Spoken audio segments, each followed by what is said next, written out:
Who else is there? Okay, I'll just say, take a look.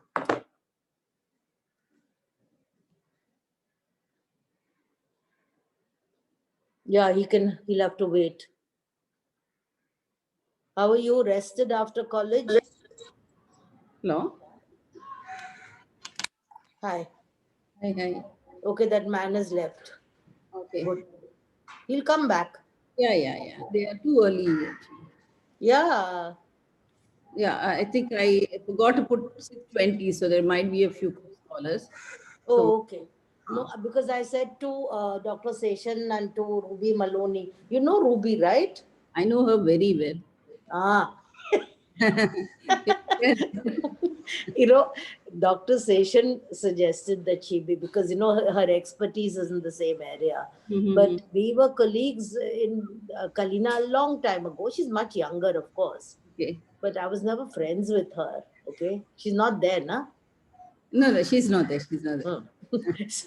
so I asked Dr. Seshan, said, can it be Miriam? Can it be the Manjari Kamath and whatnot? She said, no, this is the only person who I know who's an expert.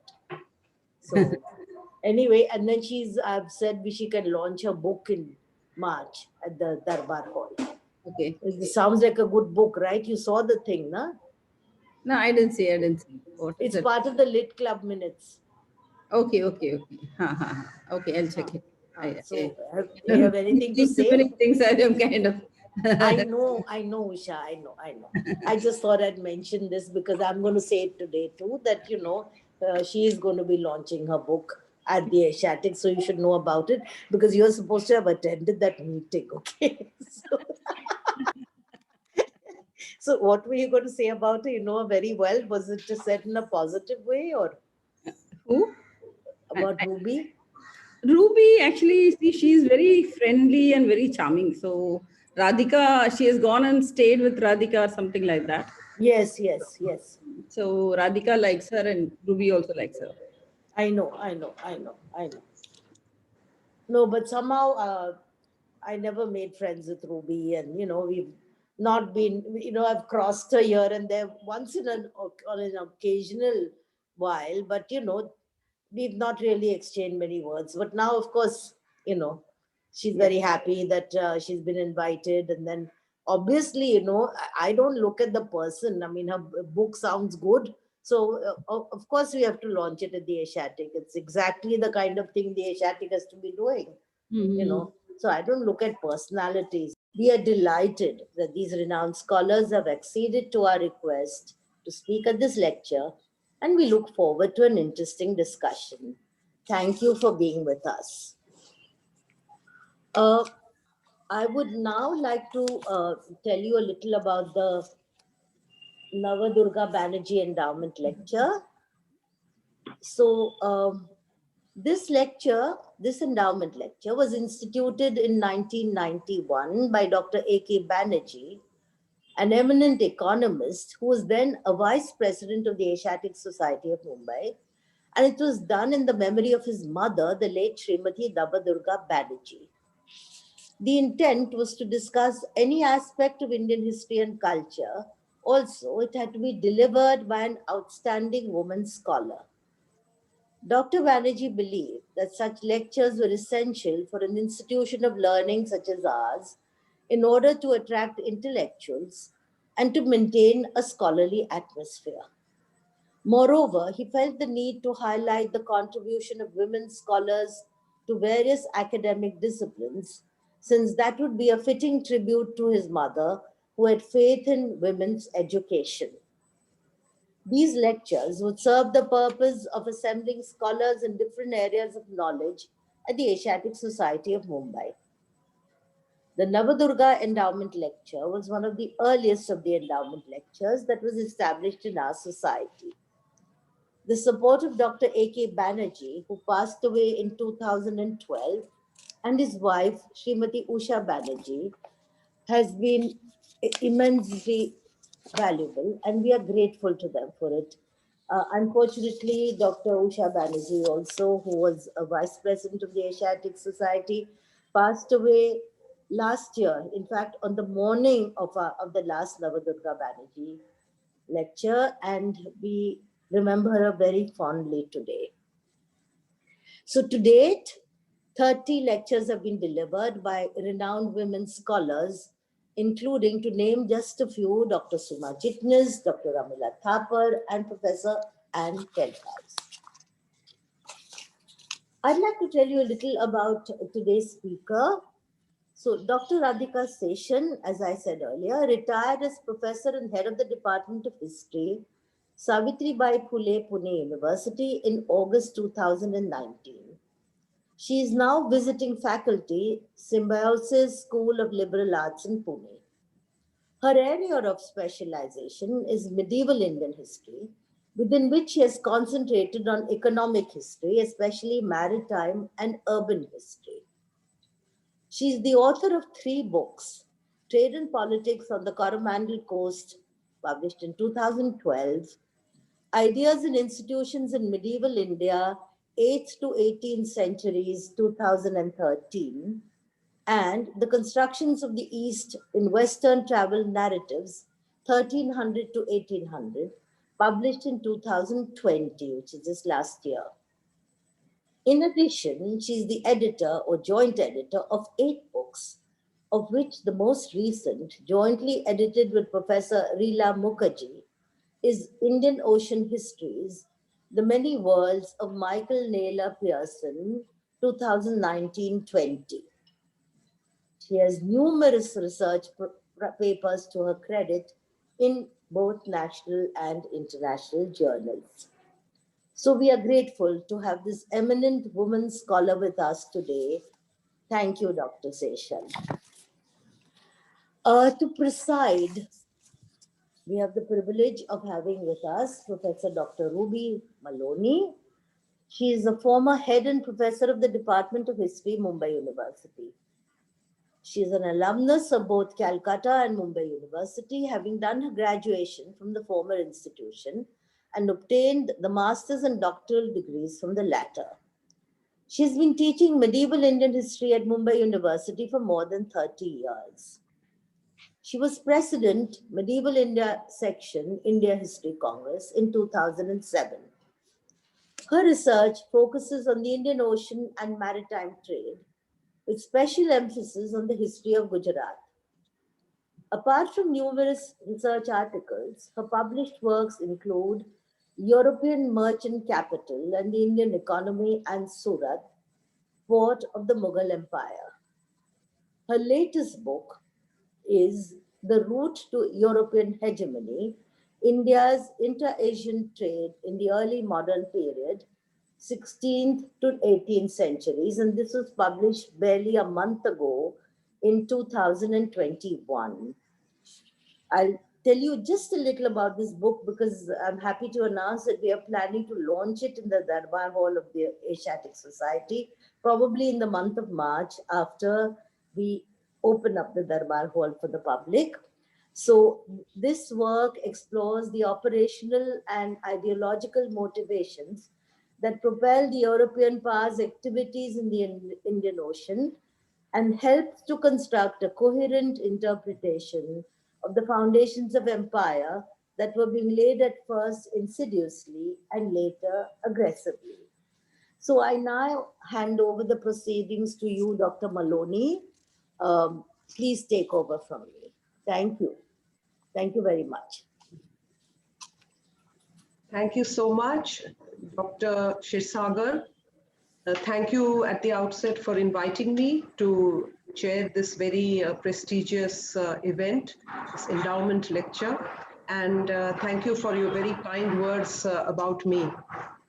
I'm very honored and very privileged to be invited to preside at the prestigious Srimati Nabadurga Banerjee Endowment Lecture. The Asiatic Society of Mumbai is to be lauded for its sustained efforts in organizing so many academic and scholarly events, even during these stressful COVID times. At the last endowment lecture, I think held on 8th of January, I was watching and the world-renowned academician and anthropologist, Professor Arjun Appadurai, perform the function which I'm doing now. So I'm somewhat intimidated and humbled to be occupying his chair. Dr. Meena Shirsagar, the Vice President of the Asiatic Society of Mumbai, has already introduced the speaker of this event, Dr. Radhika Seshan. Our common area of research, mine and Radhika's, is the economic history of India in the 17th century. So I'm very happy to be listening to this talk today, which I'm sure will be very, very interesting and very erudite. Over so many years, Radhika and I have worked together, participating in many symposia, many conferences, and many publication projects, and also traveling together to several international conferences. It has been a pleasure, Radhika, and it's a pleasure now to be here and to be listening to you.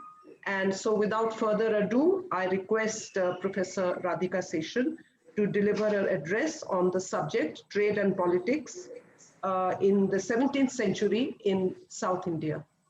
So please, Radhika, please start your talk. Thank you, Ruby. The Managing Committee and members of the Asiatic Society of Mumbai, Ruby Maloni, the chair for this lecture, and all those who have joined for the lecture.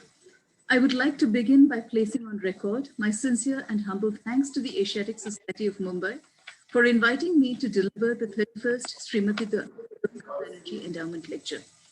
I followed a large number of eminent scholars, some of whose names Dr. Shirsagar mentioned earlier. Some of these were my teachers, and I am very conscious of my far lower academic status in comparison to such stalwarts of Indian history as Professor Romila Thapar and Professor Shireen Musvi. I will this evening touch upon an area that, when I started working on it, was in many ways unresearched. While historians like the late Professor S. Arasratnam and Professor Sanjay Subramaniam had studied South India, there was still a great deal to be explored. In many ways, this continues to be the case. Of course, it could be said that history as a discipline which emphasizes interpretation is always open to rewriting. But there are still areas that I feel need to be studied further. One such area is the focus of my talks today on trade and politics. I must also confess that though the title says South India, my focus will actually be Southeast India and the East Coast, known in the records of the time as the Coromandel and Jinjali coasts. Let me take a very short digression and go now into the world of the trade. The trading world of Asia and the trading world of the role of India in this trading world is something which is very old. We have, for instance, as you can see in the map in front of you, the 250 BC to 250 AD, the connection between Alexandria in Egypt and all the way across to China. Note again the centrality of India to this coast. We have this reinforced by the records of the Roman Empire. This is a map which gives us the details of the ports, the number of the West Coast ports, many of the East Coast ports, the connections, and the ways in which India connected to all of this. This, what is called Dakshinapatha, is the focus of my talk today. And within this, a smaller map, and these are all in Wikipedia. This is the world that we are talking about. A world of maritime connections, a world of interland connections, and a world that stretched across both land and sea.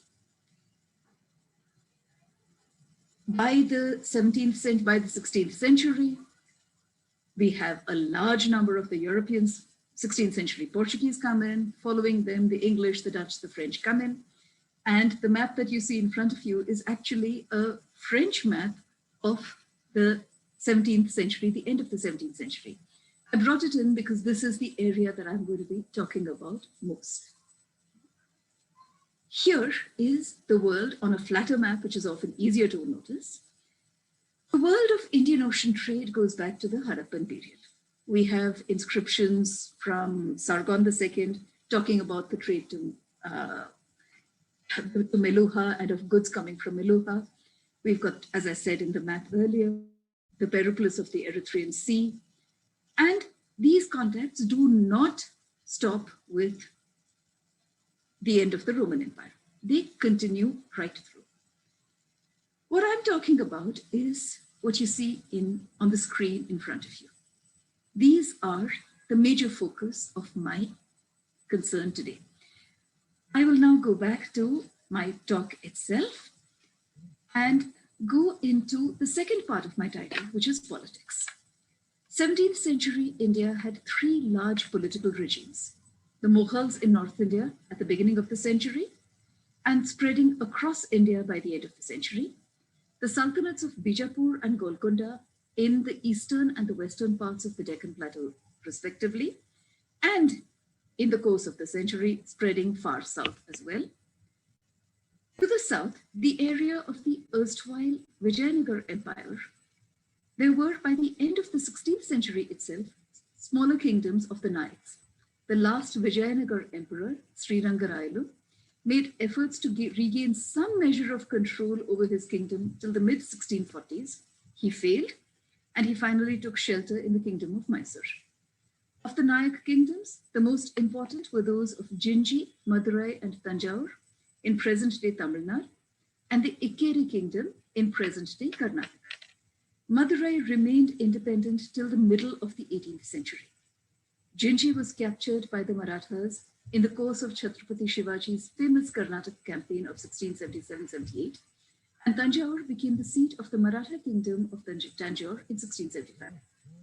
Ikkeri too continued till the 18th century and acquired fame in history writing because of a queen who very effectively managed to play off the different European companies against each other to retain the independent status of her own kingdom. In addition to these larger players, there were a host of smaller ones, and of course, the European companies. I'm aware that this sounds a little like a school textbook with its focus on dates and political regimes. Let me therefore shift focus a little and move to the first part of the title of the talk, that of trade, and of course, of traders. Something that I wish to reiterate is that the Asian trading world was not created by the Europeans from the 16th century. As I have said with my maps earlier, this is a very old trading world. It has been in existence for over 2 millennia. The three main items of trade in the Asian network were horses from Arabia, and horses are mentioned as an item of import in the Sangam era literature. The poetry of the Sangam era South mentions the coming of horses and of the great ships of the Yavanids. Then textiles from India and spices from Southeast Asia. The centrality of India to this trade, both geographically and in production, is very clear in a whole series of records that span the centuries. Fernand Braudel, the great historian of the Mediterranean world, had emphasized that trade follows those waterways that bring together the greatest variety of peoples, lands, and products. By this logic, the Indian Ocean world is perhaps the best placed, bringing together, as it does, West and East, as well as some of the most populated regions of the world. Historically, this is the old world, in which the networks of trade had been well established and well traversed. Milo Kearney has argued that the region represents the largest single chunk of exploitable wealth on Earth, with such lucrative products as spices, gems, oil, gas, uranium, gold, tin, manganese, nickel, bauxite, and zinc. Missing in this list is cotton, one of the most important of the many products of India to travel across land and sea. Cotton itself often traveled long distances before it was used in the manufacturing processes, and thus was an important bulk item in long-distance trade networks. Irfan Habib has underlined the presence of the cotton plant as an important crop across India. And the information on cloth weaving and trade is equally clear about the importance of cotton to the trade within India itself.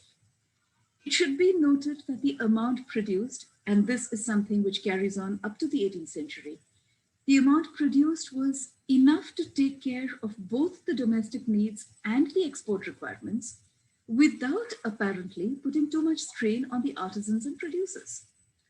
While on the one hand, this would indicate the social dimensions of the production of cloth, from the plant to the gin, to the yarn, to the weaver, and then to the markets, it is equally important to note the technology that fostered this range and the trade that connected all of it.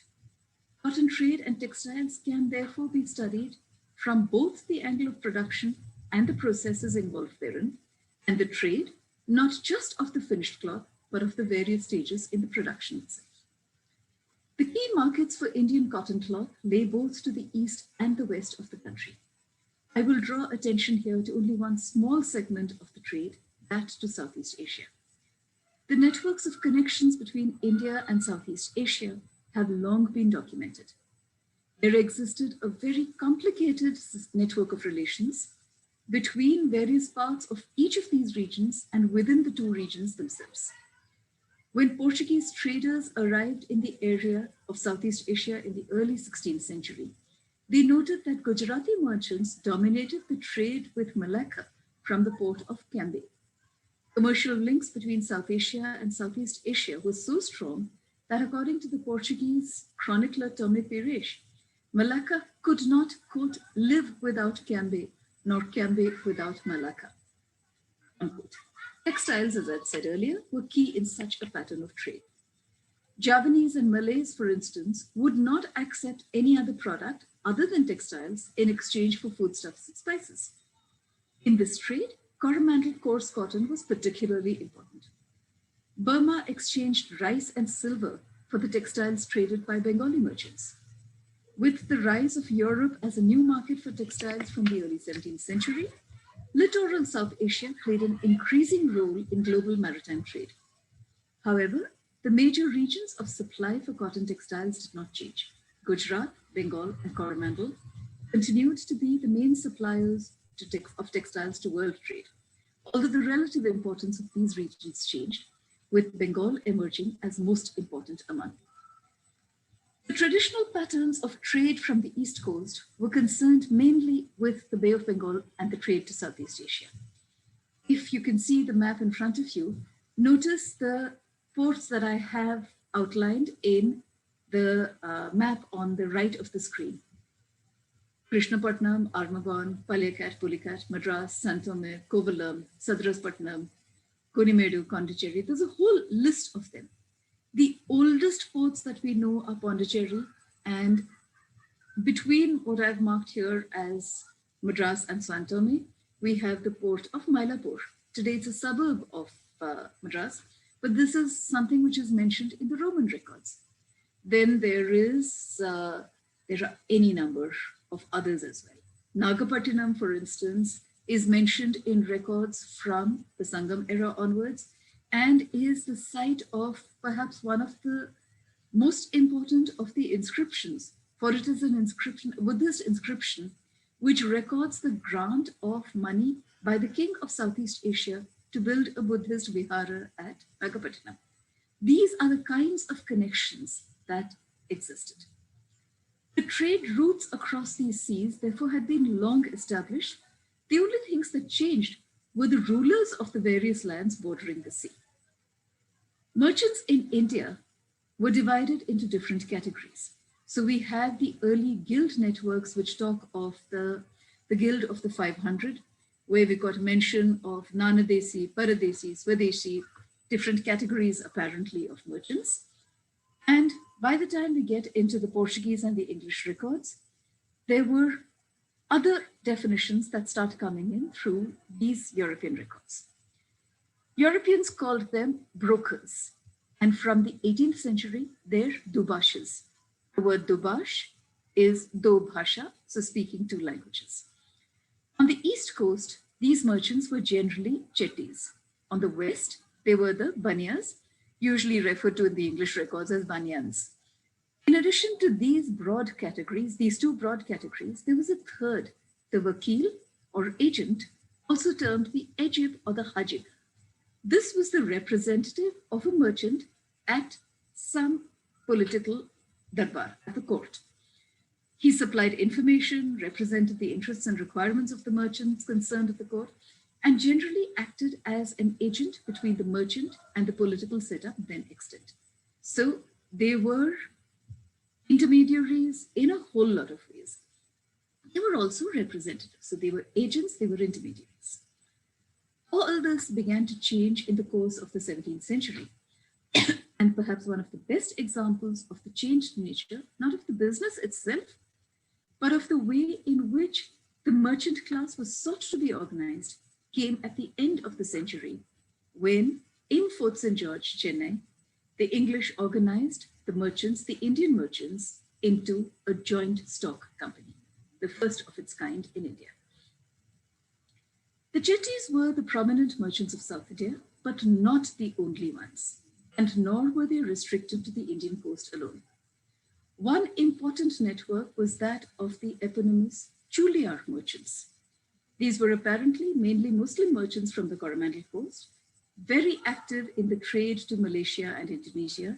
And from the end of the 17th century, we find mention of the minister of the of the Malaysian prince, who is Saudagar Raja, the king of traders, and a from the Coromandel coast. So apparently there is an ongoing connection between the courts of Malaysia and the networks and the community in India. So this is here yet another dimension of the connection between trade and politics. Barbosa, the French, the Portuguese, one of the earliest of the Portuguese writers, remarked on the wealth of the chetties who were at the port of Malacca. And he said that they measured their wealth only by bahar of gold. English records talk of Berry chetties and Komati chetties, Telugu and Tamil merchants respectively. The latter were described even late in the 19th century as the great trading caste of the Madras Presidency. And from the early 20th century, we find frequent mention of a group of Natukote chetties as moneylenders, wholesale merchants, and bankers. And the Natukote chettiars trace their descent from the early guilds of the 12th and the 13th centuries. There is also conflict among the different groups over access to the resources and the trade. So we have clashes between the Berry and the Komati groups. In 1652, for instance, the English recorded the turmoil and the caste conflicts and the caste clashes that happened across major parts of present-day Tamil Nadu, all along the coast and further down as well. But I think I should point out here that this is not just a 17th century phenomenon. We have records of caste clashes, conflicts from the Chola period onwards. It's just that when we get to the 17th century, the European records give us a better documentation, and so we go into that. Let me now go into a different aspect of the merchant community, which is that of the merchant families themselves. What I want to point out here is the way in which these merchant families, merchant networks begin in the course of the century to change and to decline.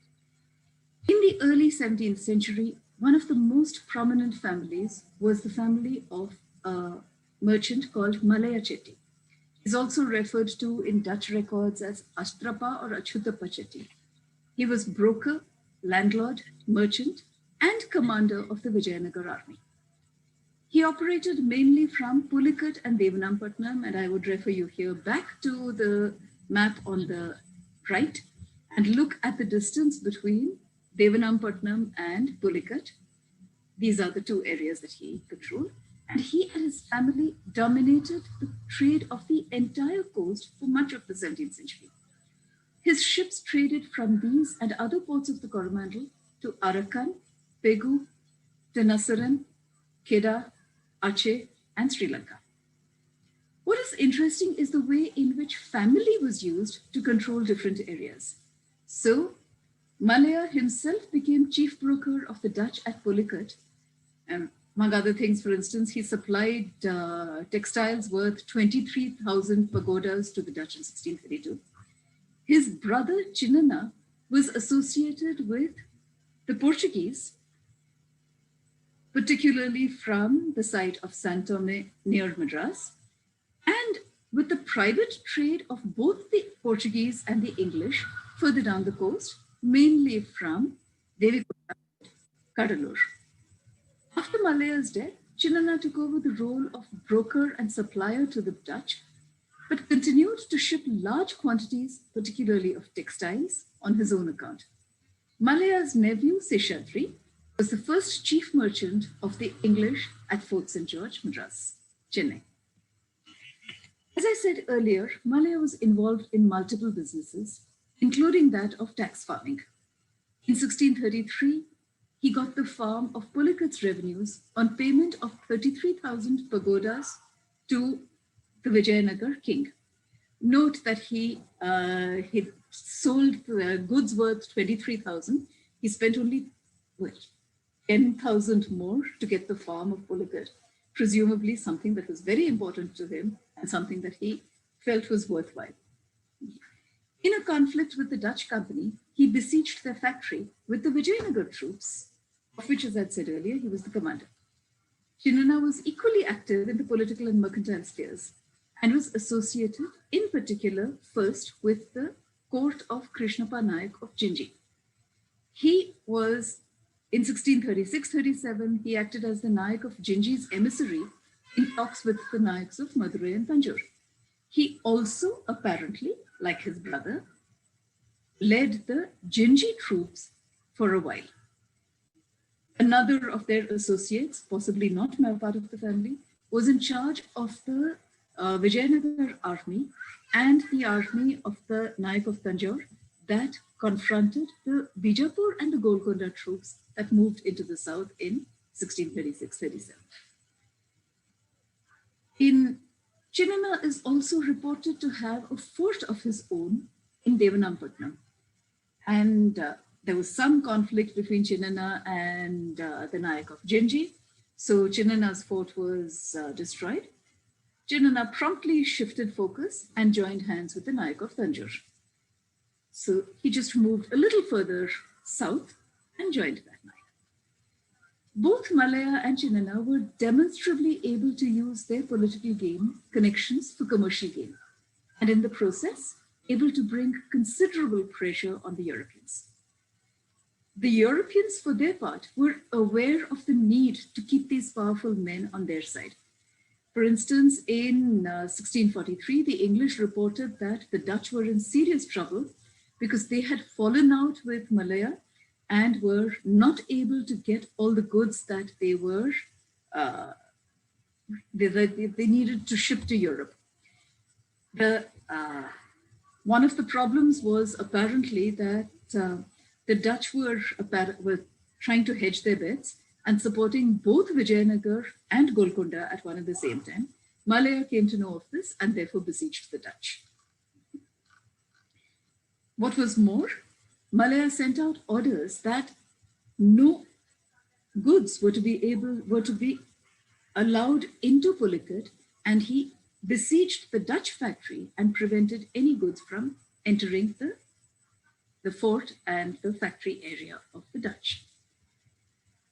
This, however, comes to an end by about the 1640s. As I said right at the beginning, Sriranga, all of this was rallying around the last of the Vijayanagar kings, Srirangarayalu, when he finally was defeated by the Golconda Bijapur troops and moved away to Mysore. This entire network loses the political dimension to become more localized politically, while it continues to transcend the trading world. The trading connections continue to exist. The political connections become much more focused on Tanjore. So we move to a different category of merchant. Here again, I'll give you an example. I'll be focusing on one particular merchant, one of the most important merchants following Malaya Chetty, again 17th century. This was Kashi Veerana, the chief merchant of the English East India Company at Madras. Veerana did not belong to any of the established merchant families and was someone who used his own abilities and the connection with the English to build up his own position as merchant. He began as the partner to one Chetty merchant, somebody called Beri Temanna, and he dominated the Madras scene till his death in 1680. Following in the footsteps of Malaya and others earlier, he became a tax farmer, but on a smaller scale. He took up, among other things, the farm of the revenues of the ports of Armagon, Kottapatnam, and Santome. In Madras, his role was apparently of great importance. So the English reported that he was able to supply from his town 3/4 of the entire stock of 60 million of textiles to the value of 60 million pagodas that they needed for the year's shipping. The problem is we don't know where this town was, but it says that he had this town. And he happily dealt with the Dutch and the French also. In 1672, Abbe Carey reported that when the French had entered the port of Santome and were besieged by the Golconda troops, Veerana sent his men at night to Santome, to the French, with both information and supplies. There is also a mention in the English records which says that the French managed to hold out for 2 years only because of this kind of action that was being done by Veerana.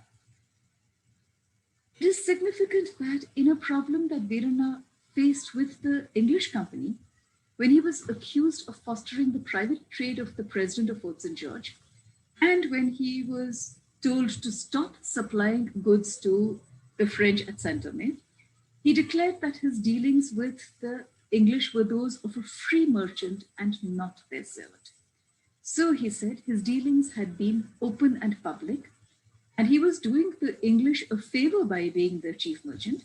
Not just that, the company still owed him money.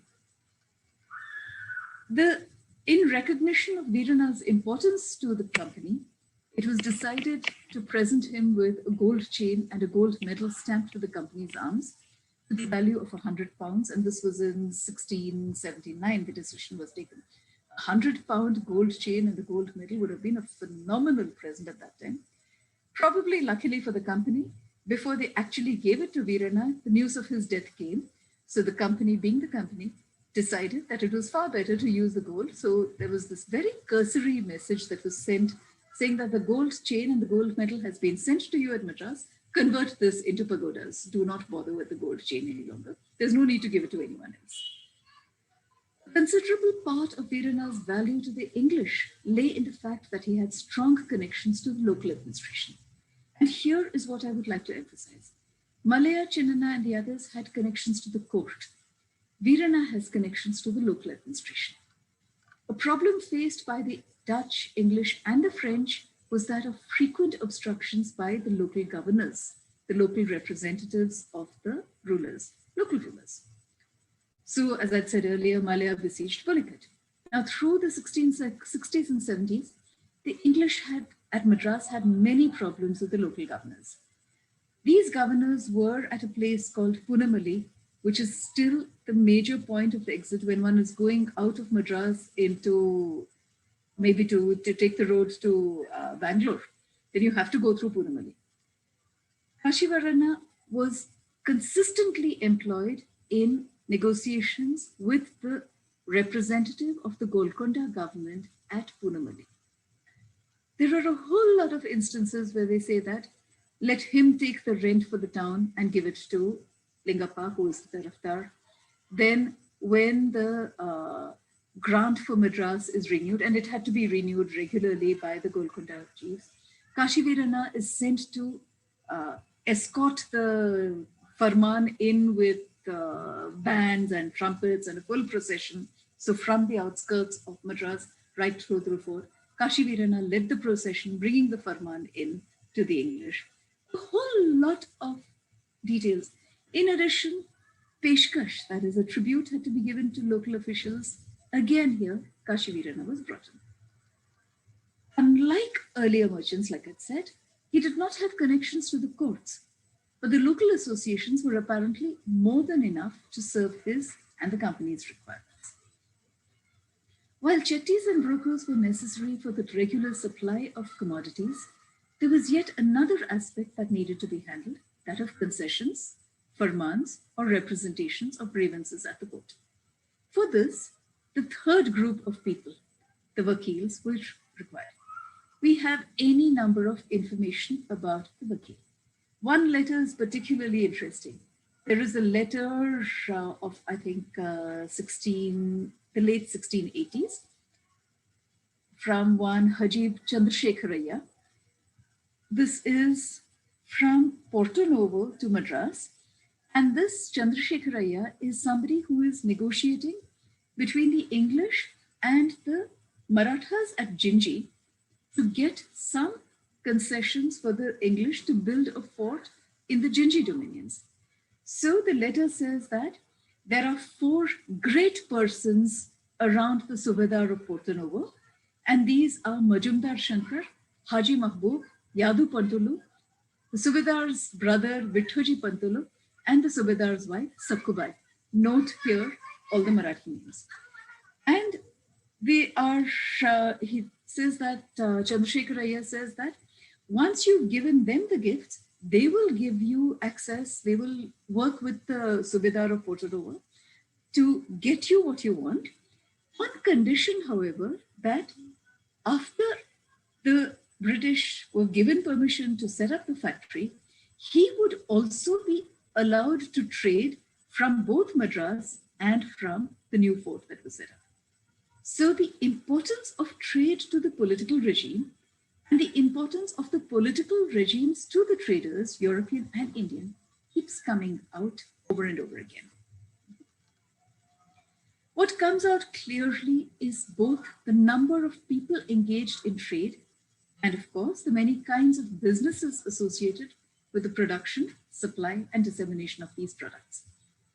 Early in the 17th century, the account of William Methold, the factor at Masulipatam, said that the Indians built great ships, 600 tons or more, and these were used to trade to Mocha in the Red Sea, to Aceh in Sumatra, to Arakan, Pegu, the Nasarim, and to what he called many ports along their own coasts as far as Ceylon and the Cape Comorin. At Malacca, I've already talked about the presence of the Bengal, of the Chettis, as well as of the Gujarati merchants. In later times, the English complained that the presence of Bengal, Masulipatam, and Pegu merchants hindered the English company far more than the Dutch did and the Portuguese did. When English trade was being affected by the wars that were happening, and between 1616 and 1645, there were continuous wars across the south, they complained that their trade had been affected by the wars, but the Moors and the Gentus, the terms that they use for the Muslims and the Hindu traders, do trade more than ever they did. And by the 1670s, Abbé Carey reports that Indian merchants were to be found at the port of Genoa. Something that I would, in passing, like to refer to over here is that nowhere in this do we get that continuous statement that keeps coming up, which is that Indians did not trade across the seas because of the caste restrictions. There don't seem to be any caste restrictions operating over here at all. We need to look at 2 things, actually 3 things. One is the European interaction in, and I started with the European interaction because in the 17th century, the Europeans were the major players along the coast. And in their interaction with the Asian states, partly in the light of the business practices that they tried to introduce into these regions, but succeeded only from the end of the 17th century. But we also need to examine the Indian merchants' response to these innovations. On the Coromandel coast, for instance, the Dutch were the first to introduce the system of joint stocks of the Indian merchants. It was adopted by both the English and the French later. The Dutch stopped using the joint merchants in the 17th century itself. The English and the French joint stocks actually took off only in the 18th century. A different aspect of the entry of Europeans was that of the use of labels, pejorative to a greater or a lesser extent. For example, in the 17th and 18th centuries, the word pirate began to be extensively used by Europeans to describe Asian responses and reactions to European trade. Ari Margheriti has argued that there has to be a distinction between maritime thieves acting in their own interests and purveyors of maritime violence acting at least partly in the service of maritime states. Unquote. She underlines the need to understand the connection between maritime violence and maritime polities to territorialize the ocean. Much of this attempt at territorialization comes from the Europeans, the Portuguese initially, and later the Europeans, the English and the French. Indian Ocean states therefore needed to negotiate with the sea and with the Europeans and the ways in which this trade and the access to the sea was sought to be controlled. This was linked also to the political connections and the political dimensions of the connections. So the hinterland polities, the nature of trade, and the kinds of control being demanded or attempted to be asserted at sea all find some kind of an echo in the ways in which the trading and the political worlds overlapped, sometimes to the benefit of trade, much more often to the benefit of politics, and finally, much more to the benefit of the Europeans themselves. Different strategies and methods were achieved. When the Asian states achieved their goals, they were termed piracy. Piracy gave the Europeans a method to subordinate those who challenged their power. Kanhoji Angre, for instance, on the west coast was called a pirate. They didn't manage to do that with Markandavarma of Travancore, but they did bring in the use of labels. The Portuguese brought in not just violence at sea, but the idea of armed control on the high seas. And so they brought in the notion of sovereignty of the sea, not as coastal waters alone, but the deep sea as well. The issue was not just the European idea of the mare liberum or the mare clausum, but for whom the seas were open or closed. Methods of achieving access and control over the sea changed, not the control itself. In the process, access to the markets and the networks of access, and therefore the nature of the business conducted, all changed. The Indian merchants clearly had an extensive range and scope. Business at its core, involves the ability to find avenues of continued activity and profit, and the mentality to adjust to changed circumstances. Scale of activity is variable, but the fact that the Indian merchants adapted to the changed systems, political and economic, is, I would argue, crucial to the understanding of the systems that operated in the 17th century. It is equally necessary to understand the many networks of knowledge, family, caste, and business that connected the merchants of the 17th century. As I have often argued, underpinning this was a political and a social system that they understood and knew how to manipulate. Changed political circumstances changed the methods and the scale of operations, but not the operations themselves. Locality and networks shifted, but continued.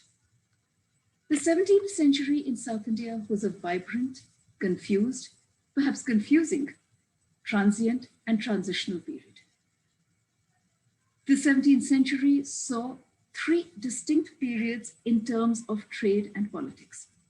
One, the period of warfare, 1617 to about the 1640s, where we have first civil war in Vijayanagar, then 1632, we have the entry of the Mughals into the Deccan, so Shah Jahan and the attacks on Bijapur and Golconda.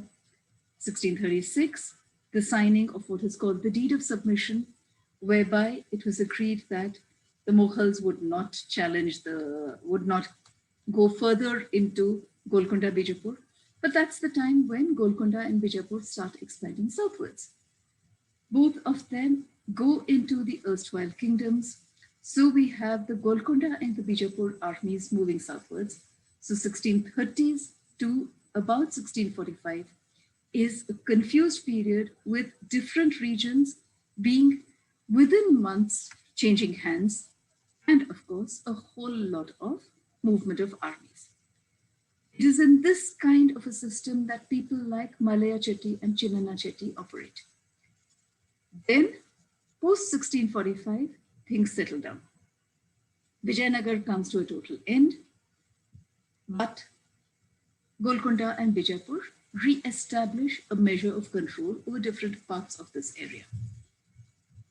This relative stability allows the rise of merchants like Kashi Veerana and Beritimanna, both of whom do not belong to traditional trading families. But there are new networks at work, and these new entrants are able to use the Golconda and the Bijapur connections to develop their own individual trading enterprises along with the Europeans. So where Malaya and Chinnana controlled the Europeans, Veerana works with both the Europeans and with the local, the native ruling system, the political regimes. They are both intermediaries and, let us say, conduits for connections between the Europeans and the local courts, but they are also traders in their own right. By the 1670s, we get yet another entrant, because 1677 is Shivaji's great Carnatic expedition. Jinji is captured, Vellore is captured, Chandragiri is captured. So the Marathas give yet another dimension. The merchants are able to accommodate this change as well. And so we have new entrants. Now, for instance, Chandrasekharaya is not referred to in any of the records that are concerned with any of the other Nayaks. He is concerned only with Jinji. So new players emerge. There is a continuous adjustment that is happening between the local networks, the kinds of systems that exist, and the ways in which the local merchants are able to adapt to the multiple new players that 1680s, yet another change comes in, where with the coming of the Mughals into the system, the entire process changes yet again. Mughal-Maratha conflict, the need to work around this conflict, and the range and the scope of this conflict across many parts of both the far south and the Deccan force, I think I would argue, the merchants to become far more localized than they had been earlier. In such a situation, when the entire bureaucratic local political system is breaking down and new political formulations have not yet been put into place, the merchants shift their focus to concentrate on the European trade alone. Some amount of change happens in the late 1680s and 1690s. So between 1690s and about the 1720s, and in fact even more in 1720s with the establishment of the Arcot Nawabi, there is once again a rise of a certain Indian merchant class linked to a local political regime. This, however, does not last long. First, Vijayanagar vanished, as I was saying, Vijayanagar vanished first, Jinji and Tanjore vanished next, Bijapur vanished next, Golconda vanished next. Then Jinji, which was Maratha, becomes Mughal. The new Arcot Nawabi is set up. Bijapur and Golconda are replaced, like I said, by the Mughals. In this chaotic, often insecure time, the merchants continued with their trade, but increasingly their worlds began to shrink, partly because of lack of access to political patronage and networks of contacts with the multiple levels of the state system, partly because of the increasing security to be found in association with the European companies, particularly the English and the French. By the end of the century, we no longer have mention of any merchants of the stature of Malaya, Chinana, or Kashivirana, nor do we have mention of merchants who traded comfortably across the peninsula and across the Indian Ocean.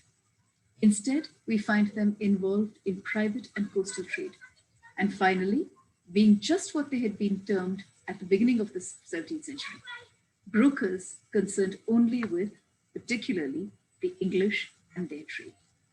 The trading and the political world went out of the hands of the local into a different system, a different political system, a different economic system.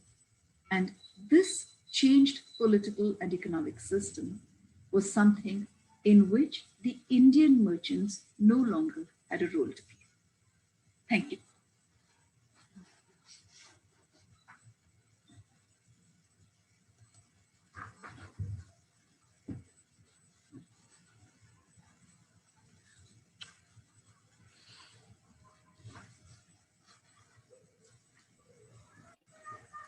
Thank you very much, Radhika. That was wonderful. Um, Dr. Radhika Seshan has drawn a very clear framework of trade and politics in South India in masterly fashion with her usual impartial and balanced historical methodology. And her long time and in-depth study of this subject is very well reflected in this lecture. We have been listening to a detailed profile of the 17th century in South India. And Radhika has delineated the political developments of the time, especially on the Coromandel coast. These are very interesting times. The 17th century is a very interesting period. There is a decline of the Vijayanagar Empire taking place, the southern expansion of the sultanates of Golconda and Bijapur, and later very strong conflict between the Marathas and the Mughals. And all these series of political events had a very profound impact on the commercial world of South India. Especially the 17th century becomes more interesting because of the European presence. This was very, very crucial of the Portuguese first, and then the Dutch and the English and the French. There is a formation of new political and commercial alliances. There's very ruthless competition and conflict, and there is continuity and discontinuity.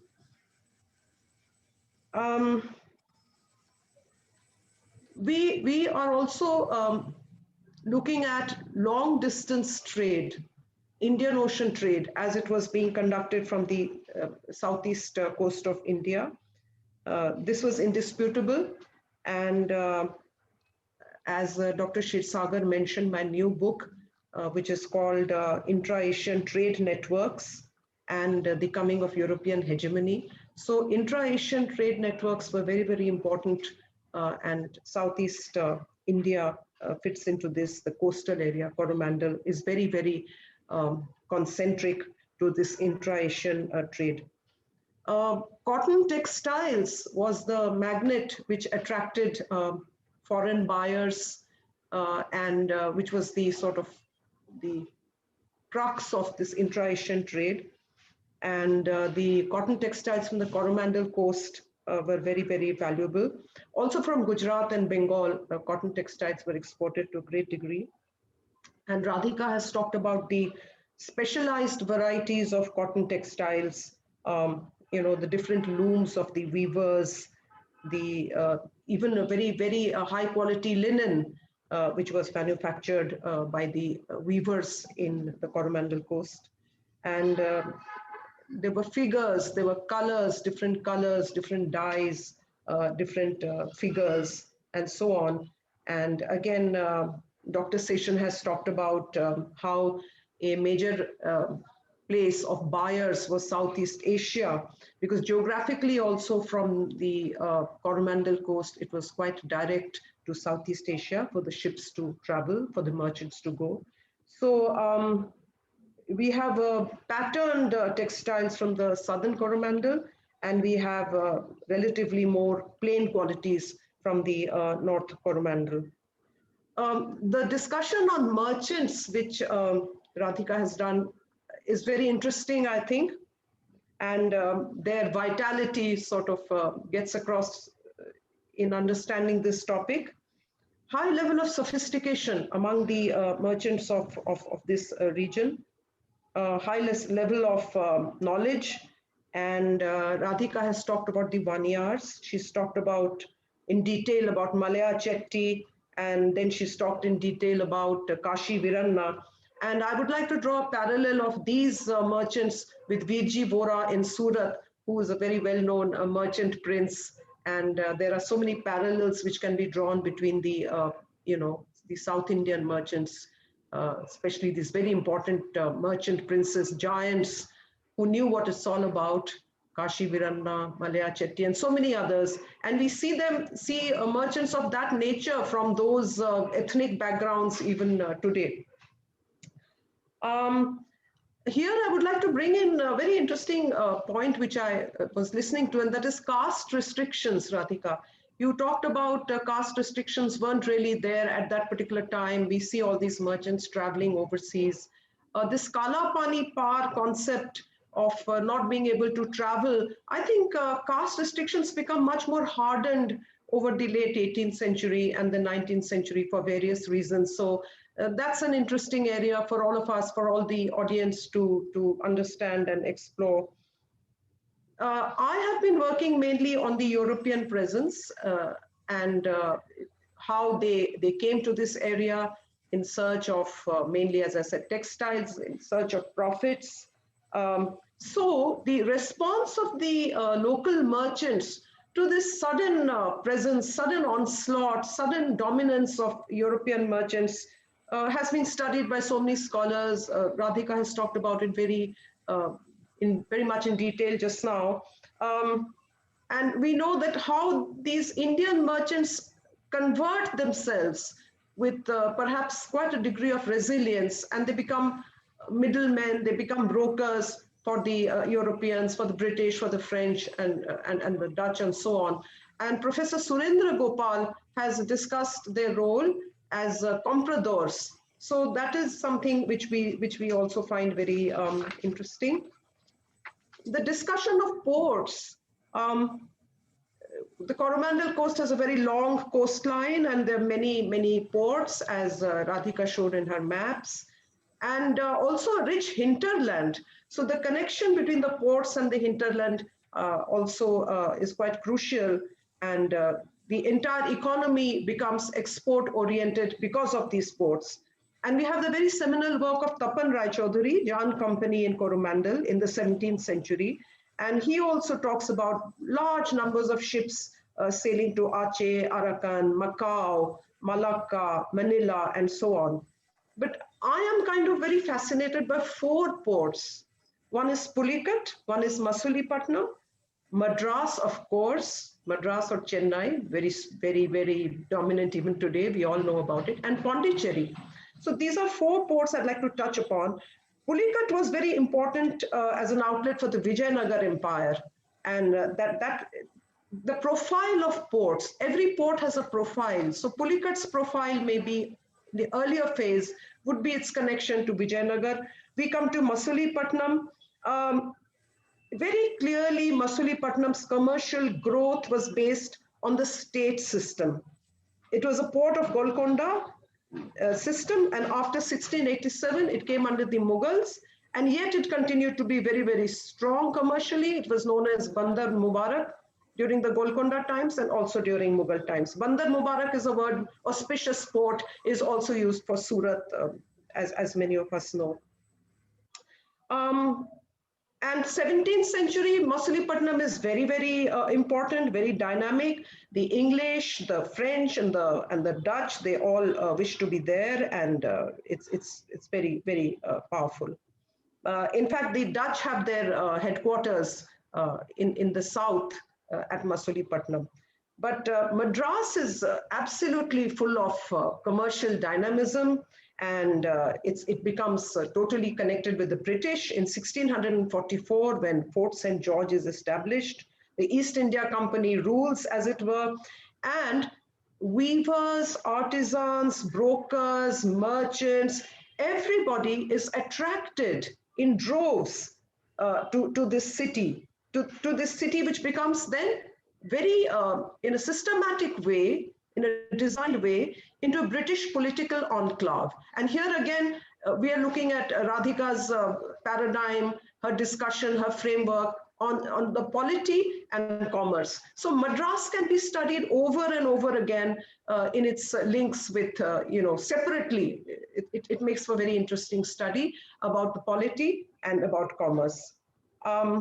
I would like to say one new point here is that Madras grew without any pressure from a nearby indigenous port. Radhika, you will find this interesting. For example, Bombay and Surat. Bombay was always being haunted and shadowed by Surat as an indigenous port. Calcutta had Hooghly at its behind it, while Madras did not have this. Then, of course, Pondicherry, very romantic, very French. And I'm sure Dr. Shirsagar and other scholars who are into French studies have found Pondicherry very fascinating. And the French company's broker and the very famous diarist, Ananda Ranga Pillai, his diary gives us a lot of information. That's much later, of course, that's in 1740s. And Radhika has shown a map, a French map at the beginning. So Pondicherry is just very exciting. These are the places to visit, to research further and look at. Radhika has referred very directly to the very seminal works of Professor S. Arasaratnam, whose work is on the Coromandel coast and on Ceylon, and also to Sanjay Subramaniam's work.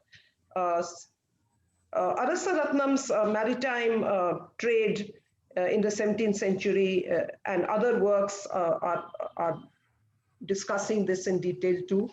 And Sanjay Subramaniam, Political Economy of Commerce in South India, draws a clear line link between long distance trade and the political and economic structure of India. And Radhika has added a lot of new dimensions and a lot of new information and new discussion on this very, very important subject. I don't know, Radhika, if you have discussed or would you like to talk more about when we come to the question and answer time, and I know you have much more to say, how Sanjay Subramaniam has demarcated 3 distinct textile producing areas in the Coromandel, which I would be interested to know more about. The northern belt, which is the Krishna Godavari region. Second is the central Coromandel region with Pulikat as its outlet. And third is the region extending from Kunjimedu to the southern extremity of the Kaveri Delta. So these are the 3 areas. Are they rightly divided by Sanjay Subramaniam, or would there be Not really. So yeah, we'll go into question and answers, and maybe you could talk more about it. But I think I've spoken enough here, and it has been a pleasure. It's been wonderful, and we are very much enriched by, as I said before, I know Dr. Radhika Seshan for many years, and I find her very systematic and methodological presentations very, very useful. And it's this lecture has been a very comprehensive exposition. So there will be a vote of thanks later, but I thank you very much for this presentation. And now I think we can go into the question and answer session. Okay, there is one question. Shall I start with the questions? I can. So there's one question which has come up. You have mentioned about the false accusation by the British wherein they called Indian ships as pirates. The question is about the piracy issue, which you and I have discussed in many seminars. I'll repeat it again.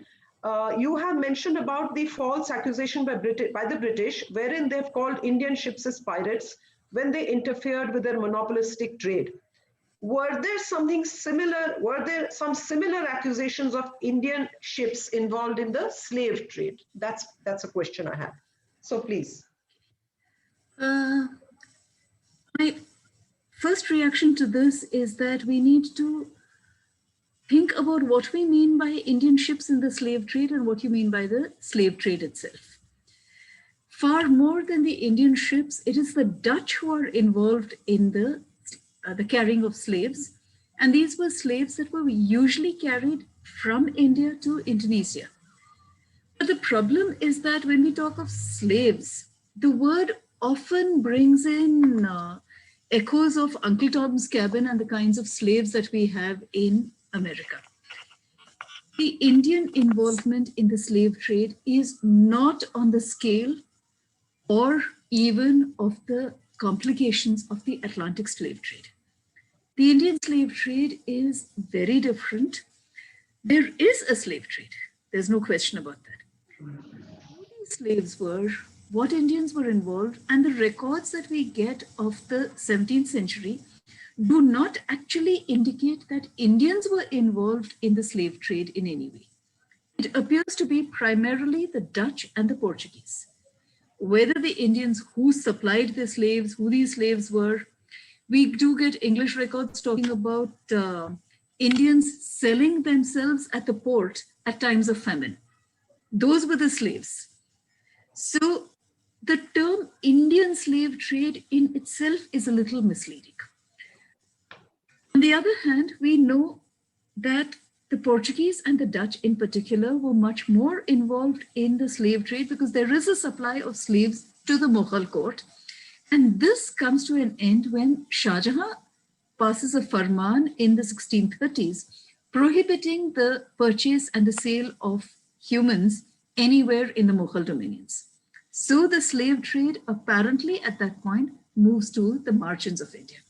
I don't quite know if this answers your question, but the word pirate is not given to the slave trading system over here. Because slaves are very much part of the European mentality of produce. And I'm using the word very designedly. So to talk of piracy, the pirate label comes up when they challenge the European monopolistic practices or when they compete with the Europeans. Then piracy becomes a convenient label to attack them as in some way problematic, as theft rather than competitors. So to eliminate the possibility of competition, piracy becomes a label.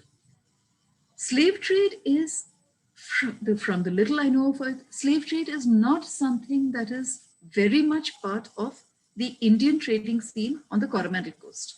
It is much more to be seen in the Bay of Bengal area and to some extent in the Run of Kutch, in the northern Bay of Bengal and the Run of Kutch. Those are the areas of the slave trade much more. I hope that answers the question. Yes, I agree with you. I think it's in the Bay of the Bengal area where there's a lot of slave trade, and particularly with the Portuguese presence. Satgaon becomes a major outlet for Chittagong and Satgaon and so on. I have some questions, as usual. I have some questions before other questions come up. Radhika, I'm very interested in this issue of state and security. Everybody listening will agree that even today, in the present context, maybe yesterday, the issue of state and security is very, very important.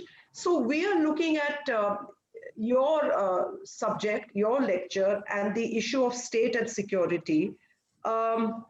The late 17th century economic dislocation, which takes place, and Professor Indrani Ray has talked about the conflict among local rulers. You have also discussed it. What about issues like the transport of commodities by Banjaras it's very logical that if there's a lot of chaos, then what do the Banjaras do? How are they able to deal with this? Do we have information on this? We have information on this further north of the Indian subcontinent. What about in the region you have studied? This would be very interesting. And my second question, I'm going to put all the questions together and then I'll give others to frame their questions.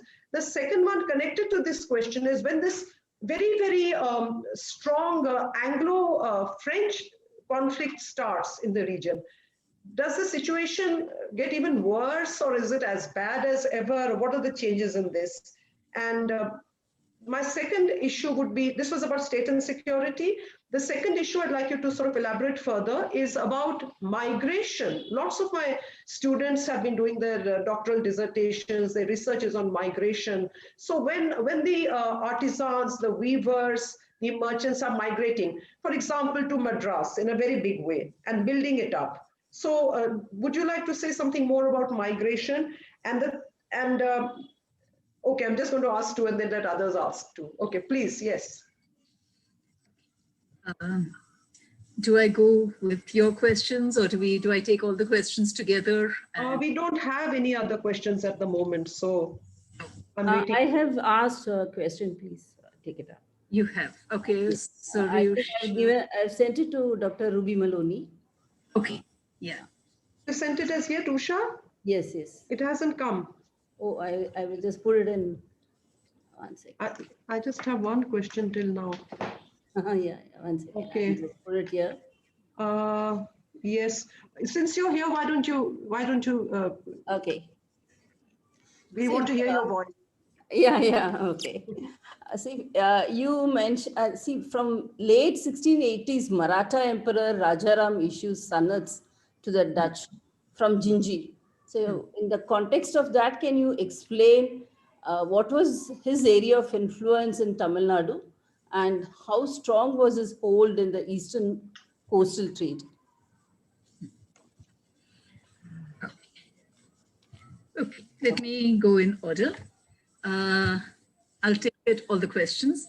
The first, Ruby, is what you said when you were doing your summing up, the three regions of textile production according to Sanjay Subramanian of the northern region around Krishnapatnam, the Krishna Godavari, and then Pulikat, and then Kunimedu to the south.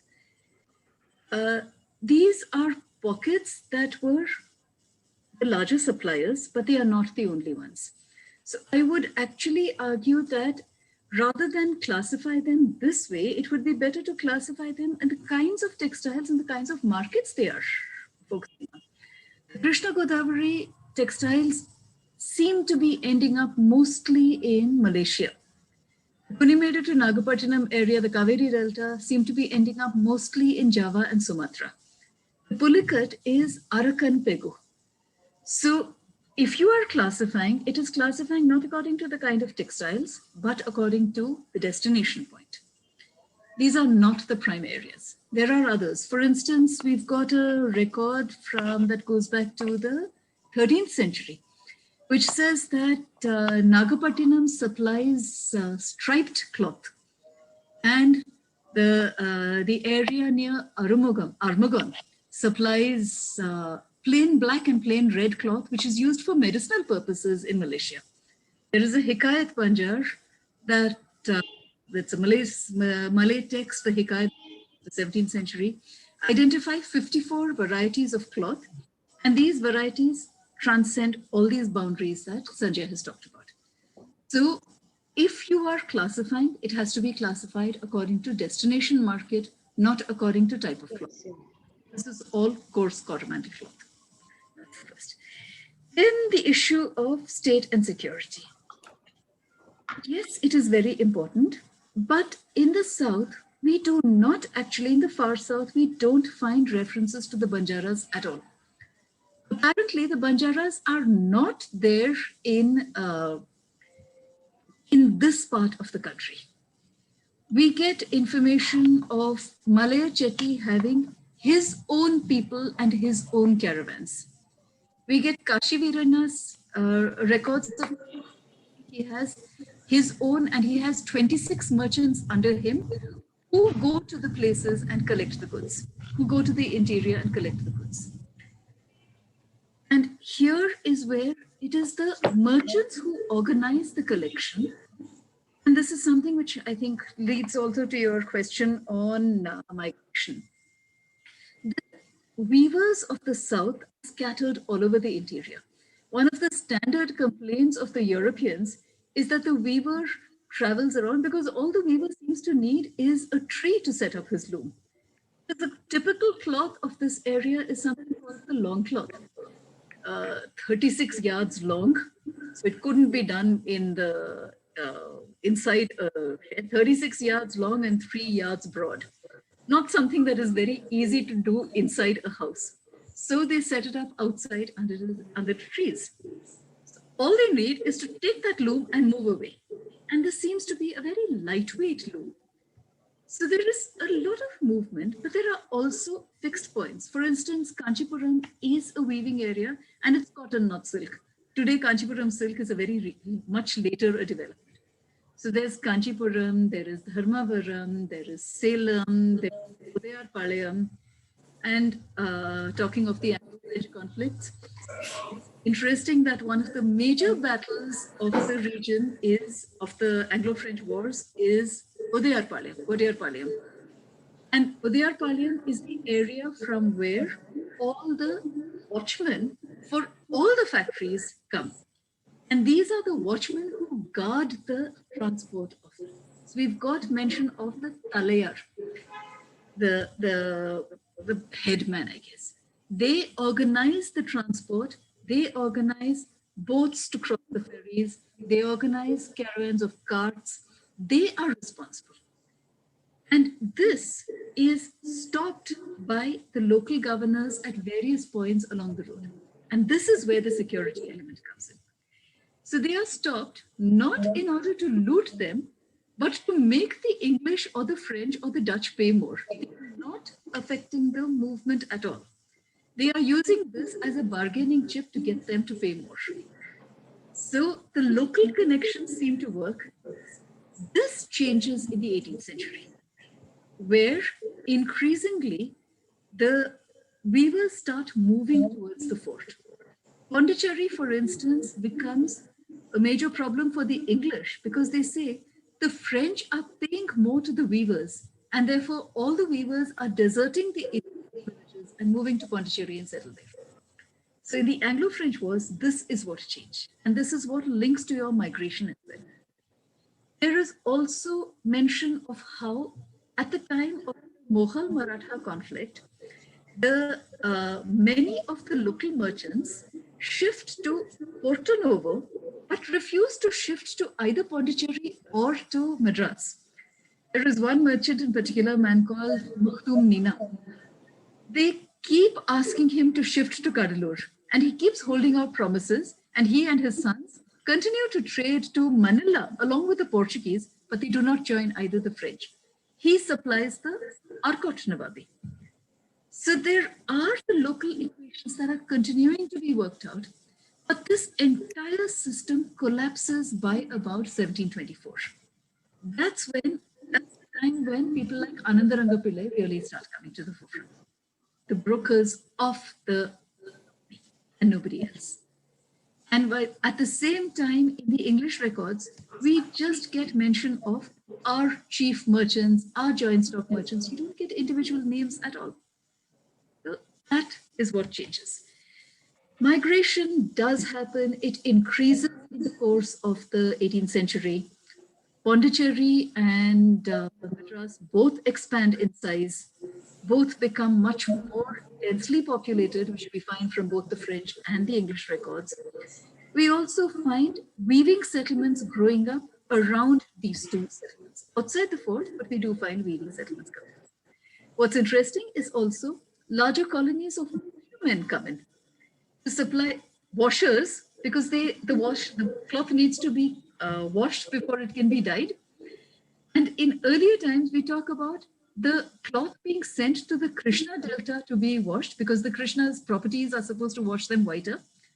18th century, we don't find them. It's apparently washed in the Adyar and the Coam rivers and the Penna rivers, so it's localized. So there's a greater localization that happens in the 18th century. In the 17th, there's still a considerable movement. That changes now.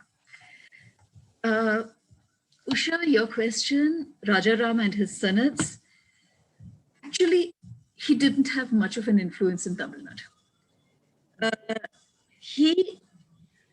His system seems to be located in the vicinity of Jinji, to a far lesser extent in the vicinity of Belur. So it's two pockets. And far more than, I mean, Rajaram might have been issuing the sonnets, but far more important than Rajaram was actually Harji Raja and Gopal Pandit. These are the two who are trying to negotiate, who are trying to reorganize, and they are the ones who are actually on the ground and who are reorganizing, promoting, prohibiting, and they do prohibit also at times. Rajaram's sonnets seem to be post facto. What Harji Raja and Gopal Pandit have already done, he provides the sonnet that sort of gives it an official sanction. But he does not have much of an impact across. Again, over here, I would say rather than Rajaram, it is the Tanjore Maratha principality that becomes far more important than Jinji. In any case, for as long as Rajaram is there, he's mostly besieged by Zulfikar Khan and Daud Khan Pani. And Daud Khan Pani is somebody who approaches the English and says that, okay, I want to buy a house in Madras and I will send my family to live there because it's more secure in Madras than it is near Jinji. Yeah. There's a whole lot of multiple layered complications that are happening at this time. Rajaram is only one of the players, and in many ways a very surface level player. Probably the wrong term to use, but his sonnets do not seem to have an impact.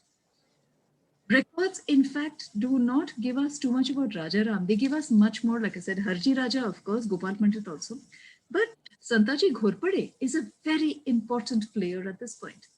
So they're talking about how do we make sure Santaji doesn't come near here? How do we make sure that Santaji, who's such an efficient fighter, let's try and get some negotiation done so that he doesn't attack us at either Pondicherry or at Madras. So let us negotiate with Santaji, and Rajaram can be negotiated with both in Maharashtra and over here. But over here, our greater fear is Santaji Ghorpade. These are the kinds of things that come out from the records. Thank you. Actually, I went through the records and I read more about Santaji. But That's the true. sonnets also I saw, then I was wondering, where did he have his sphere of influence? So very little, yeah, very little. Yeah. And his sphere of influence seems to have been restricted to, well, Jinji Fort itself, and even that not very effectively. Okay. And one more thing, if I may ask, you talked about caste conflict in the Chola period and later in the 17th century. See, Chola period, you have this left-hand and right-hand class soldiers. And the same is mentioned in the 17th century, but as left-hand and right-hand groups, not as soldiers. So these soldiers actually became caste groups and then they were fighting still. Yes. Yes. So is that what you were mentioning? Yes, that's what I was mentioning. The left hand and the right hand caste conflicts, they're called. So they're no longer soldiers. Yeah. But then the shift from soldiers to castes happens by the Vijayanagar period itself. Yeah, actually late Chola period itself, it starts becoming. Yes, late Chola period it starts, and by Vijayanagar it's very firmly established. Yeah, diary and consultations gives a lot of information on that. Correct. Correct. I think there's one more question from Ajay Agarwal. Okay, who was providing security to maritime trade and merchant ships at sea? That, unfortunately, is something to which we really don't have an answer. There is some record about insurance, but that is only from the European angle. We don't know. What we do know is that the Europeans provided passes, and they were supposed to provide security at sea. So we do get information about the convoys of ships being protected by different groups of ships. And there's the case, Ruby would know this better than I. 1720s, early 1720s, there is a case in Surat where where Abu Ghaffur's ship is attacked by pirates in the Red Sea. And the, the local governor of Surat, on the demand of the Indian merchants in Surat, informs the English that unless they make reparations, they will not be permitted to trade in Surat for 2 seasons. And then the reparations say, convoy our ships free of cost. Now, I don't find any such reference on the Coromandel coast. There isn't any power by the late 17th century. There apparently isn't any power strong enough to be able to enforce this. Golconda does try. Mir Jumla does it. There is a Mir Kamaluddin who does it. And later, Madana and Akana definitely do it. They do manage to establish a modicum of control over the Europeans, but this entire system breaks down in the 1680s. After that, what the system is something that I have not been able to find any records about. If I can add to this, Radhika, and to the person who asked the question, is that, of course, the European trading powers had their own convoys right from the days of the Portuguese, where the ships would be protected, by their ships. Even indigenous, even local ships would have to come under the protection, pay a certain amount of money, the cartas during the Portuguese times and passes. Yes. So that's very clear. But this Surat episode, can I add just a little detail about it? There's a big myth about it, and how it was by Henry Avery, a very flamboyant English pirate, and the local Mutasaddi and the local state power just thought that it's the East India Company which is responsible, much to their, they protested, no, it's not us, it's a very, very, notorious pirate. And they were really treated badly. And many of the East India men were locked up at Rajapur, so-called without food and water. So we always discuss this, isn't it, Radhika, to talk about the balance of power and how for a pretty long period, right into the 18th century, for instance, how the balance of power was very much in favor of the local, the Indian, the state power of the Indian subcontinent rather than the European. So it suddenly changes. It's a very interesting transition. May I ask a question if there isn't any other question, the turmoil one? Yes, I'm always brimming over with questions, as Radhika knows, at seminars, but I mustn't monopolize. The joint stock company is a very interesting concept. And the Dutch and the English, and they were very much trying to impose the joint stock company concept towards merchants and the weaving conglomerates, as Radhika has talked about just now.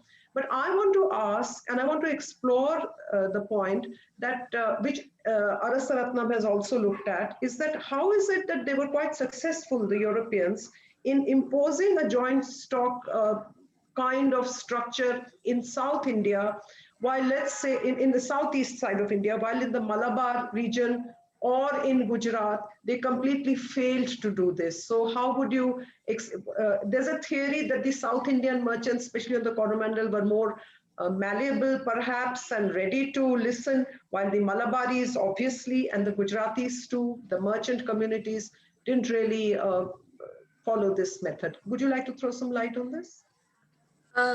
I would link this back to the loss of political patronage. That lacking any access to any kind of political system which would give them an alternative, the joint stock was something that was imposed on them.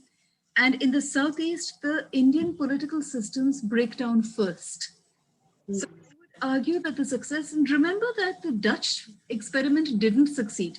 That comes up in the 1660s, it does not succeed.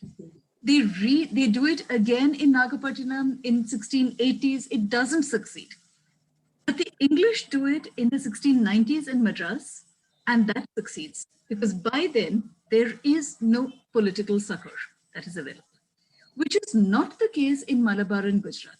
The Mughals are very powerful over there. And I don't know, possible history is not about if onlys, but maybe if the Mughal system had been established firmly, there would have been a new equation that would have been worked out. Because merchants did know how to make their own equations, establish their own patterns. The Mughal system was something that they did not know as yet. The Maratha system also was something that they were not familiar with, because the Tanjore Maratha was something which partly inherited from Bijapur and later absorbed a lot of the traditions of both Chola and Vijayanagar. So that's a different system altogether. The Mughal system is still unfamiliar. Look at the way they managed to make their equations with the Nawabi of Arcot, 1720. But in this intervening period, late 1680, 1685, say, till about 1720, there is no political system that they can look to for support. And it is in this period that the joint stock companies really get established by the English and the French. I would argue, I would link back to the political frame. And I think joint stock companies are very important, both from the European point of view and how they were attempted or successfully or unsuccessfully in India at that period. Because after all, joint stock companies are the precursors of modern corporations. So maybe for our, further research by our students and so on, this could be looked upon as a very interesting subject. Yes, but I should point out that this is not a joint stock in the European sense of the term. It is a stock of 100 shares where the Indian merchants contribute to provide the goods required for the European trade.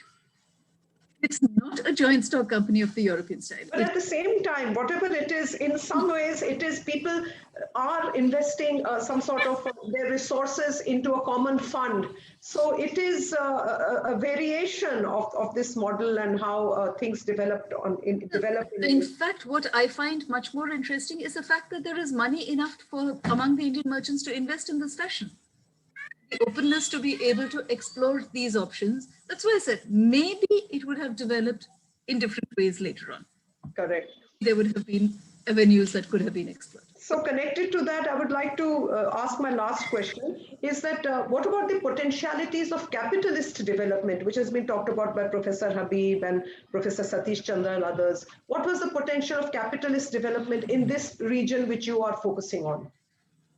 We define capitalistic development only in the model of the European capital, merchant capital to industrial capital, then no. If we are open to the idea of multiple versions of capitalism existing prior to the Industrial Revolution, then yes. Because there were possibilities. There were, maybe rather than just potentialities of capitalistic, maybe we should go back to an argument put forward by Chris Bailey of portfolio capitalism and explore that much more in more detailed a fashion than we have done so far. Maybe that would have been an option. Yeah, we could elaborate on this much longer, but I want to give others, other people who are listening in a chance. And I don't see any other questions at the moment. What do Dr. Shirsagar and Dr. Usha Vijayalakshmi say? We are 10 minutes past. Yes. Madam, yes, this is... of course, you could continue if there are still further questions. We do have the time. Yes.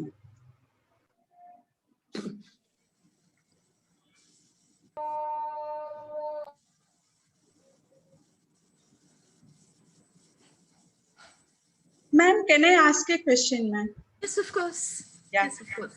This is Nagamani. Namaste, ma'am. I just want to know how the trade and polity dynamics were operating during the time of your study in the hinterlands. Okay, that's actually a very good question, because what one needs to remember is that the Europeans are not in the hinterlands at all. Apparently, the trade and political connection operates very well in tandem in the hinterland. But the Indian merchant, our access point is the European records. We get it only from the European records. But we do know that, like I said as an answer to Ruby's question, that when the caravans of goods coming into the European factories are stopped, it is not the merchant who is being targeted, it is the European who is being targeted. So apparently there is a considerable degree of what the Europeans called collusion between the, and obviously they would call it collusion because it is aimed at them, but there is a considerable degree of collaboration between the merchants and the state systems in the hinterlands. For instance, we get information about the weavers who are permitted to move, and well, there are two parts of it. Weaving communities who move away from the Bijapur-Golconda conflict into the Jinji area. And the merchants follow them and they go into the Jinji area at the time when the Nayak of Jinji is still protected. Then when the Bijapur-Golconda conflicts are resolved and the empires come in, the weavers move back into their area.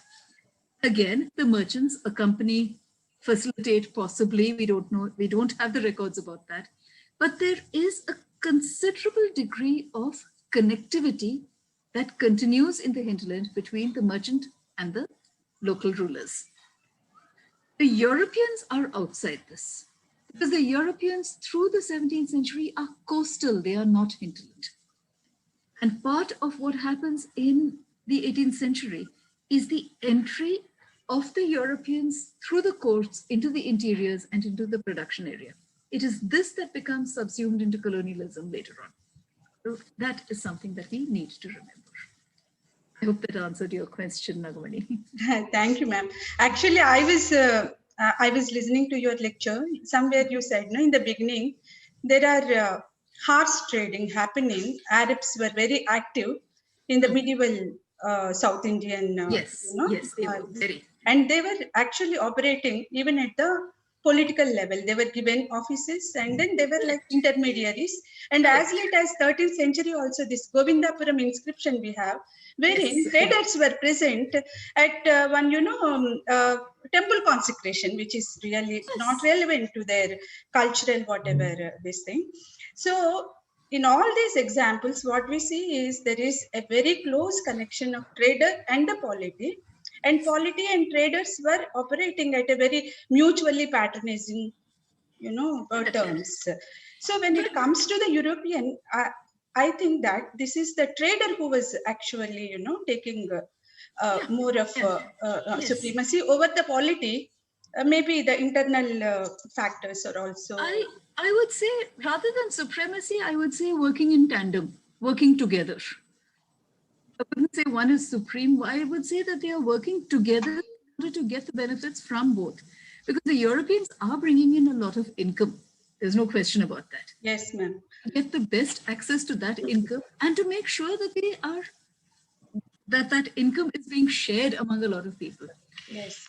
I would, in connection, actually, one of the last of the inscriptions that is to do with the internal guilds actually has been dated to 1672 is one of the last of the inscriptions. And if you look at the grant that Ekoji, the Maratha king, makes to the Dutch for Nagapattinam, one can see a continuity of the trade in the trading world and the merchant and political systems. Thank you, ma'am. Welcome.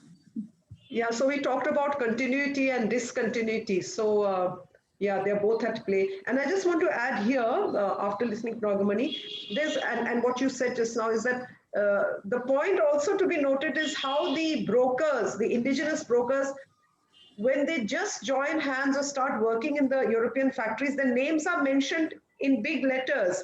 Then slowly we find in the record that their names are going away and they're just fading into insignificance. So that's also very interesting if you're looking at merchants of the time and how the power game is changing so strongly.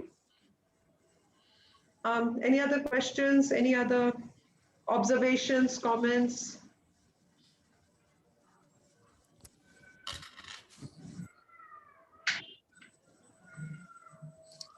So if there aren't any further questions, shall we proceed to the last formal bit?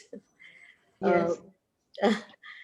So I just want to say it gives me enormous pleasure to thank both of you Dr. Seshan, for your most scholarly and interesting exposition on a subject that is not widely known and yet is significant and of great import in understanding the history of the southeastern coast of India.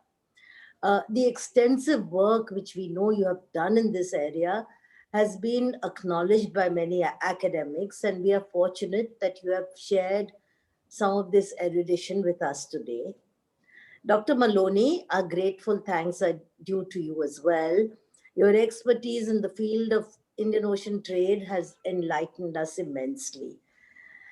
I must say that the depth of knowledge and mastery that you have both so amply demonstrated has enriched us all, also in the discussion that followed the lecture. It was really very stimulating.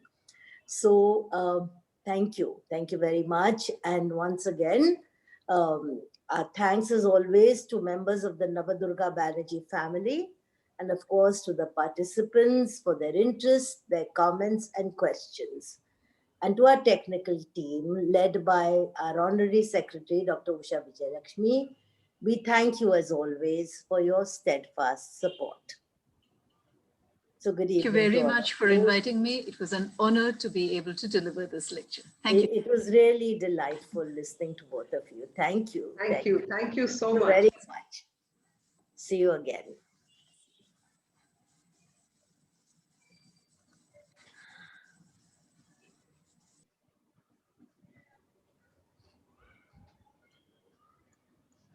Ruby, I'll be in touch with you.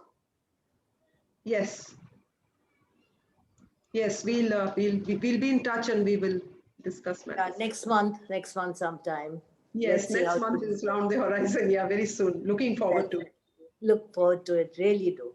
Thank Thank you. you. Thank you.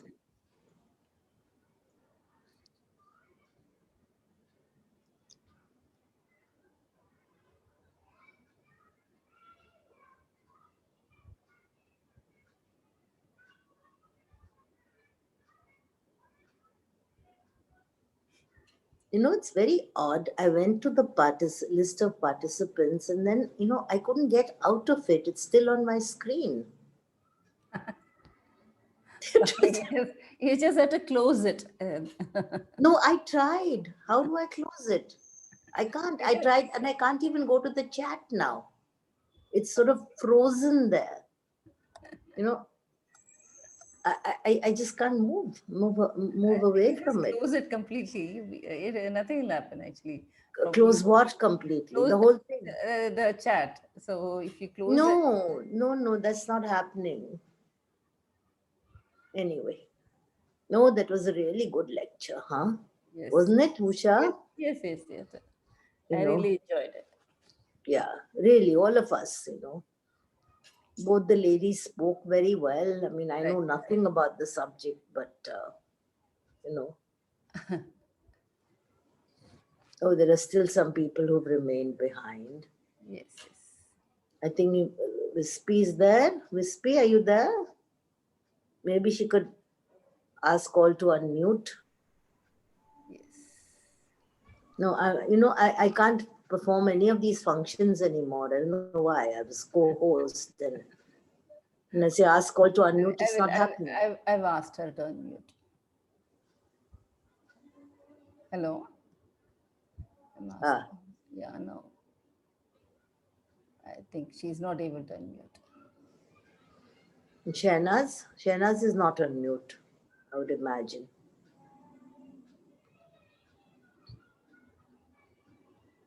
Anyway, I think we could leave, Usha. Okay, fine. Yeah? Yeah. Thank you. Thank you so much. I'll just remove people one by one. Why don't you just end the meeting? Yeah, I'll do that. Yeah. Thank you. Okay, bye-bye. We'll see you at the meeting tomorrow. Bye. Bye. Bye-bye. I'm not even able to leave.